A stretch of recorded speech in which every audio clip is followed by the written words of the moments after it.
Good morning, students. Today we are going to start a very good chapter, Rulers and Buildings.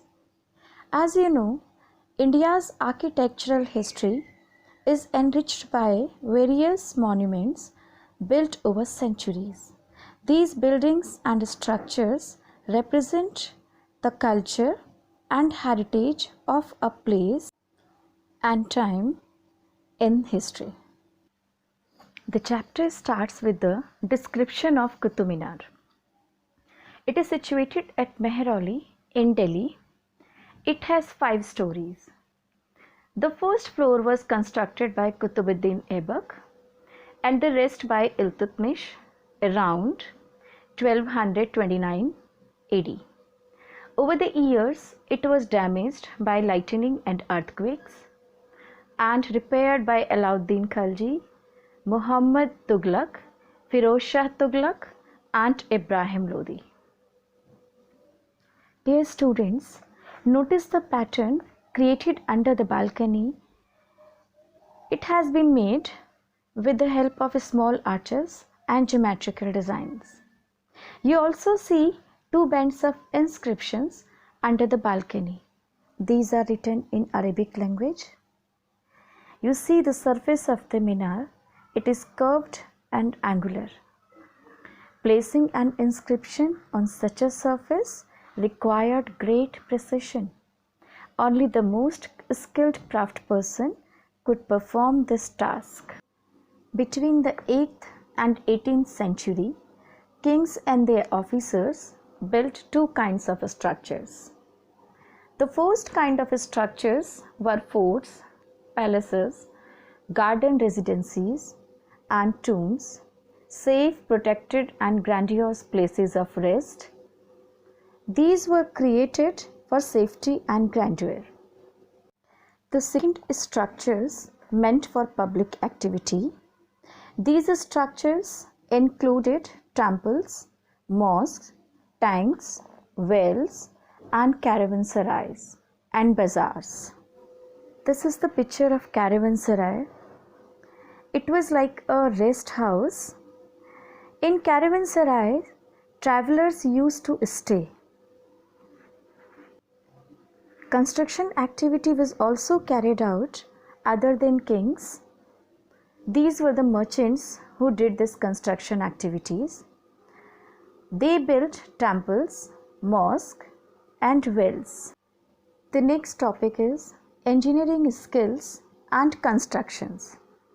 Under this topic, we are going to learn about the technologies used for the construction of buildings and monuments. Let's discuss about the technology used for the construction of superstructure. The part of the building above the ground floor is known as superstructure. As you can see in the picture, only 4 walls have to be created. It is easy. But if the first floor, the second floor, and the roof is to be created, it needs skilled people because the task becomes difficult. And this requires more sophisticated skills. Between the 7th and 10th centuries, architects started adding more rooms, doors, and windows to the buildings. It means more things were to be added to the superstructure. More technologies were used for the construction of superstructure. The one was trubbit. Trubbit is a horizontal beam across 2 vertical columns. And this style of architecture is known as trubbit or corbelled. So between the 8th and 13th century, the trubbit style was placed in the construction of temples, mosques, tombs, and in buildings attached to the large stepped wells. See in the picture, 2 columns and a beam on the columns has been shown. This style of architecture is known as trubbit style of architecture. So it is clearly shown that this beam it is supporting roof and beam is being supported by the columns. Second style was the arch. There were two types of arches, true arch and corbel arch. In true arch, the keystone at the center of the arch transferred the weight of the superstructure to the base of the arch. And in the second picture you will see here, the keystone at the center of the arch transferred the weight of the superstructure to the base of the arch. This is known as corbel arch. The third type of technology was the use of limestone cement.